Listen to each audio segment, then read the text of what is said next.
Ah, comment je pourrais commencer ma vidéo? Ah bah oui, comme je fais depuis 2 ans et demi.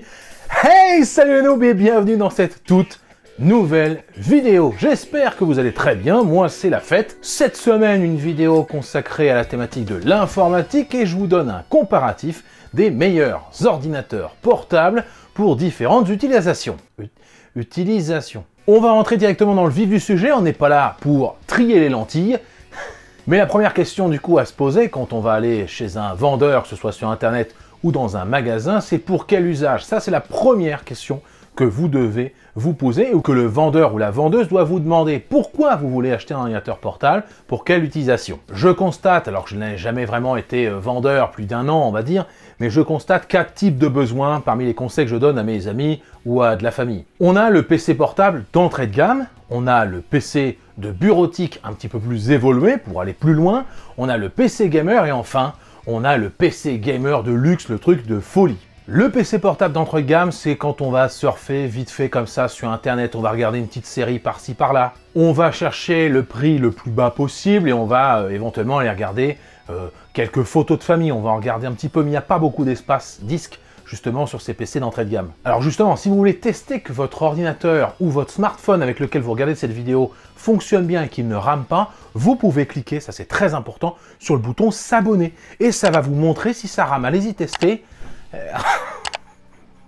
Oh là là, faut que j'arrête avec ces appels à l'abonnement un peu malicieux ou malhonnêtes même. Si vous n'avez pas envie de vous abonner, ne vous abonnez pas. Je serais très déçu comme à chaque fois, mais bon. Donc pour ce PC d'entrée de gamme, et même pour les autres, je ne vous parlerai pas en vous disant telle marque est meilleure qu'une autre, etc. Je ne suis pas sponsorisé par aucune d'entre elles, et du coup, même le site internet sur lequel on va pouvoir acheter les produits, je ne vous dirai pas aller plus sur un tel que sur un tel. Mais du coup, on y va sur ce PC entrée de gamme, c'est parti, à toi Jojo Lastico. Alors tout d'abord, sachez que je vous déconseille les modèles vraiment entrée de gamme, comme ce modèle de la marque Ionis. C'est plus une tablette avec un clavier non puissante qu'un vrai PC portable, et ce sera du Android, vous pouvez désormais oublier vos habitudes sur Windows. On le voit, la RAM sur ce modèle est de 0,5 Go, alors que je conseille au strict minimum, pour Windows 10, 4 Go, faut vraiment jamais descendre en dessous, sinon vous allez vraiment complètement ramer et vous ne pourrez rien faire. Du coup je vous conseille plutôt des matériels type Lenovo, comme ce Lenovo IdeaPad, bon je vais pas vous donner les références, mais là on est déjà dans un PC d'entrée de gamme puisqu'on a 4 Go de RAM comme je vous disais, c'était vraiment le strict minimum, et on a bien sûr du Wi-Fi, un Windows 10 qui est intégré, et on a plusieurs options qui peuvent commencer à nous faire bosser. On a un processeur AMD, le vrai concurrent d'AMD c'est Intel, et concrètement, vous pourrez surfer sur internet sans trop de soucis. Attention, 4 Go, on est dans l'entrée de gamme, je considère toujours, comme je l'ai dit tout à l'heure, que c'est un petit peu faible pour commencer à bosser. Chez Darty donc, on commence à avoir des PC portables un peu plus sérieux, notamment avec ce PC portable HP 15 pouces, avec un Core i3, donc ça c'est le concurrent d'AMD, le Core i3. Certes, c'est 579 €, mais là déjà, on a nos 8 Go de RAM, comme vous pouvez le voir, mais on a aussi un SSD de 512 Go. SSD, c'est des disques plutôt très rapide et ça vous permettra de démarrer en effet en 7 secondes. En revanche, au niveau carte graphique intégrée, vous ne pourrez pas jouer puisque la carte graphique intégrée est une carte Intel, c'est pas fait vraiment pour le jeu vidéo. Enfin, le dernier modèle d'entrée de gamme à 479 €, c'est peut-être celui qui m'intéresse le plus, c'est ce Dell Inspiron 15 3000 avec un AMD. Windows 10 famille, ça c'est plutôt sexy, une carte graphique AMD Radeon avec mémoire partagée, c'est-à-dire que ça va bouffer un peu de vos 4 Go de RAM, et malgré ces 4 Go de RAM qui selon moi sont un peu faibles, vous arriverez vraisemblablement à faire 2-3 bricoles, et c'est une bonne solution pour commencer. Pour le PC de bureautique, désormais, l'utilisation est un peu plus avancée bien sûr que le PC d'entrée de gamme. Là, on va commencer à vouloir stocker des photos, pourquoi pas. On va vouloir aussi commencer à stocker pas mal de documents. On va vouloir aller plus vite, forcément, hein. L'allumage va être de moins de 7 secondes par exemple, hein. On appuie sur le bouton, au bout de 7 secondes, le PC est démarré, on va pas ramer. On va pouvoir commencer aussi à faire un peu de retouche photo, on va pouvoir jouer à des jeux vidéo simples, si je puis dire.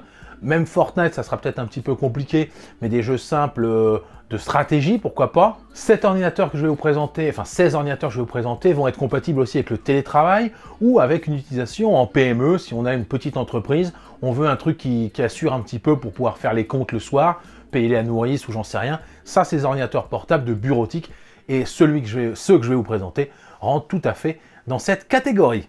Pour les 4 modèles que je vais vous présenter, on va monter un peu en termes de tarifs, mais avec des performances qui, certes, vont aussi augmenter et qui valent le coup. Vous l'aurez remarqué, l'ensemble des ordinateurs que je vous présente ont 8 Go de RAM, et si vous pouvez financièrement, je vous le conseille fortement. Que ce soit Acer, HP, Lenovo ou Dell, sachez que ce sont souvent les mêmes composants à l'intérieur, par exemple les processeurs Intel ou AMD, et que la différence va surtout se faire autour de l'emballage plastique, entre guillemets, la beauté, au niveau de la carte mère interne, qui est souvent pas la même en fonction des marques, ou de l'ergonomie. Sur ce dernier point, une mention honorable pour Dell et Lenovo, qui ont réussi à faire un design très agréable, un peu en mode 2 en 1, à la fois PC portable et à la fois tablette.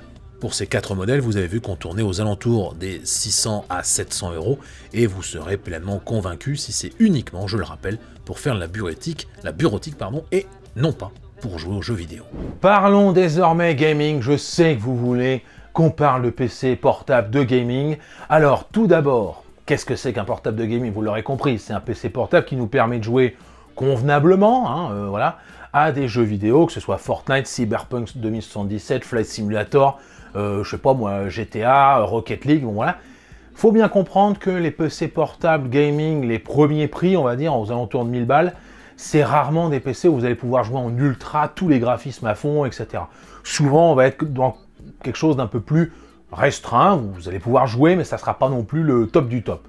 Attention, c'est parti.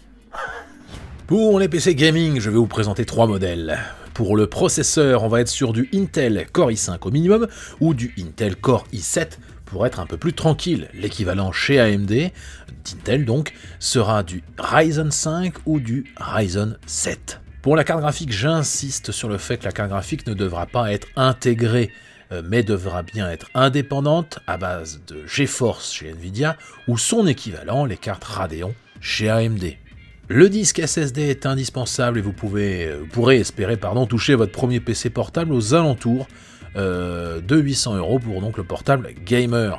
Si vous avez encore un peu de budget et vous voulez taper dans les 1000 €, pas plus, vous pourrez avoir un processeur plus puissant, un i7 au lieu d'un i5 par exemple, ou un disque dur en plus du disque SSD pour stocker par exemple plus de fichiers. Le PC portable de gaming donc, excuse-moi petite table, le PC portable gaming, on vient de le voir à l'instant, c'est, vous avez vu les prix, vous avez vu les modèles, on va juste dans cette dernière catégorie monter encore un petit peu en performance, et vous l'aurez bien compris en prix, puisqu'on va parler des PC portables gaming, un peu version de luxe. Là, on ne veut pas ramer, on veut aller à fond sur les jeux, jouer en ultra, avoir au moins 60 FPS ou images par seconde en français, et c'est tout de suite, et c'est maintenant, et c'est tout de suite. Ça fait 2 fois tout de suite. Allez, là on lâche notre plus gros billet pour ces matériels.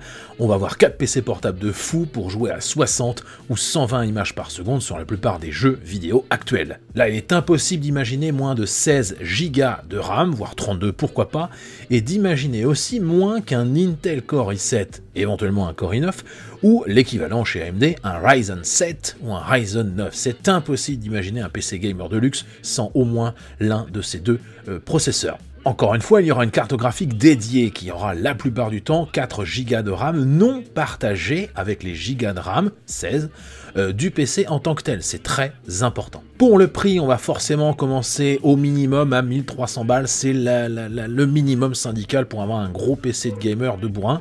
Mais on va pouvoir monter très vite, comme par exemple avec les Alienware de Dell, qui sont peut-être un petit peu plus chers, mais qui ont une option sympa permettant de voir à combien d'images par seconde vous irez en fonction, sur les jeux en plus que vous voulez, en fonction du PC et de la configuration que vous allez prendre pour votre portable. Ça, c'est vraiment le bonheur. Vous l'avez vu, à vous de voir votre budget. Si à un moment donné vous avez des questions à poser, eh ben démerdez-vous. Non, je crois qu'il faut pas dire ça. Non, c'est pas ça que je voulais dire.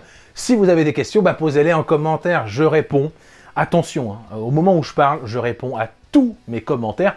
Pas forcément en 2 heures, calmez-vous, j'ai une vie à côté aussi, un métier, mais je réponds à tous les commentaires en vous donnant des astuces, des conseils, ou en vous aidant aussi. Vous pouvez mettre votre config que vous avez vu sur un site, tiens, qu'est-ce que tu penses de ça? Et je vous poserai la question, quelle utilisation tu en as, et je vous dirai si c'est une bonne idée ou pas. Merci d'avoir suivi cette vidéo, on se retrouve dimanche prochain à midi pour parler de geeks, de jeux de société, de jeux vidéo, d'informatique, de numérique, bref, pour parler de Geek Style. Et moi, comme dans chaque vidéo depuis 2 ans et demi, je vous dis salut, bande de noobs.